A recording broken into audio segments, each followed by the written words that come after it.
లోకేష్ గారు, నారా లోకేష్ గారు నిన్న ఒక ట్వీట్ చేశాడు. Z+ భద్రత ఉన్నా ఇంకా ఆ భద్రత అభద్రత ఎందుకు జగన్? Z+ భద్రత ఉన్నా ఇంకా అభద్రత ఎందుకు జగన్? దాని ఏమంటే ఇప్పుడు జగన్కున్న భద్రత ఎంత అంటే Z+ భద్రత 58 మందితో సెక్యూరిటీ, 2 ఎస్కాట్ బృందాలు, 10 మంది సాయుధ గార్డులతో భద్రత, కాన్వాయ్లో 2 అత్యాధునిక ల్యాండ్ క్రూయిజులు, బుల్లెట్ ప్రూఫ్లు. చూడండి, ఆయన నిన్న ట్వీట్ చేశాడు. నేను అడుగుతా ఉన్నా, చంద్రబాబు నాయుడు గారు కుమారులు మీరు, మంత్రివర్గంలో సభ్యులు మీరు, ఎందుకని ఇన్ని పచ్చి అబద్ధాలు ఆడతారు? ఇది ధర్మమేనా? లోకేష్ గారు, మీకు ఇంకా బుర్ర వికసించినట్టుగా అనిపిస్తుంది.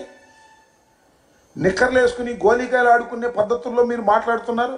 ల్యాండ్ క్రూయిజులు ఉన్నాయా? చూపించాయా బాబు, నాకు తెలియకూడతా. లోకేష్ గారు, నారా లోకేష్ గారు, ఎడ్యుకేషన్ మినిస్టర్ గారు, జగన్మోహన్ రెడ్డి గారి కాన్వాయ్లో ల్యాండ్ క్రూయిజులు ఉన్నాయి అని మాట్లాడుతున్నాడు. ల్యాండ్ క్రూయిజులు ఉన్నాయంట.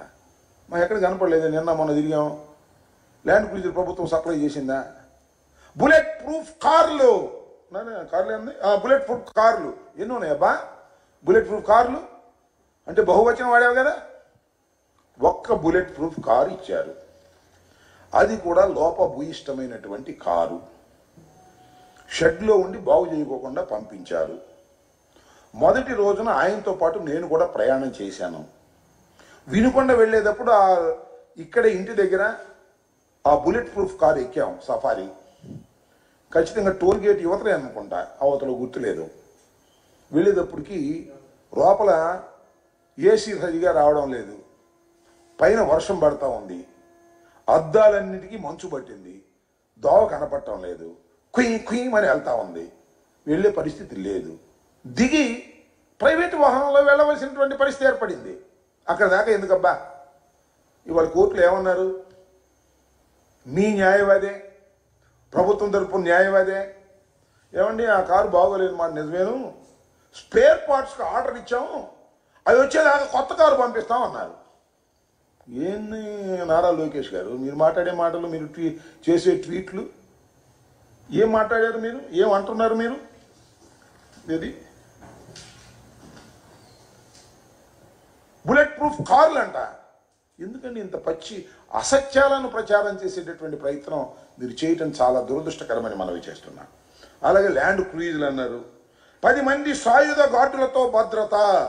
అయ్యా, 10 మంది సాయుధ గార్డులతో భద్రత జగన్మోహన్ రెడ్డి గారు ఎమ్మట ఉండేది ఇద్దరు, 10 మంది కాదు. మీరు కేటాయిస్తే కేటాయించుండవచ్చు, వాళ్ళందరూ గార్డులు చుట్టుపక్కల ఉంటారు, ఇంటి చుట్టూరా. ఆయన వెంట ఎక్కడికన్నా వెళితే 2 మాత్రమే సెక్యూరిటీ ఆఫీసర్స్ ఉంటారు. మీరు ఏర్పాటు చేసినటువంటి విధానం అది. ఈ విషయాన్ని మీరు గమనించాలని మనం. మీకైతే మాత్రం చాలా భద్రత కావాలి, జగన్మోహన్ రెడ్డి గారికి అయితే మాత్రం భద్రత అవసరం లేదు.